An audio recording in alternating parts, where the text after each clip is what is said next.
Ngayon, ito po ang system. Ang Department of Health does everything, but we sometimes fall short. At kami natutuwa sapagkat ang Natasha Bullhorn Foundation ay nagbukas sa aming ng pinto ng oportunidad para sa ganon ay aming masuportahan ang kanilang balak na mabawasan ang mga bilang ng Pilipino na mag-suicide o magkakaroon ng attempt sa suicide. Pero ano ang punot-punot ito?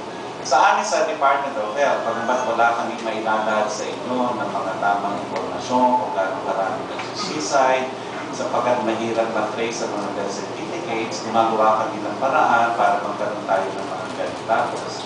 At maliban dyan, hangarin namin sa Department of Health na magkaroon ng ibang pamamaraan para na sa gano'n ng mga taong may ganitong problema ay hindi po mananahimik na lamang o mahihiya. Kaya nga ang aming butterfly sa araw na to, let's stop the silence, let's shun the shame.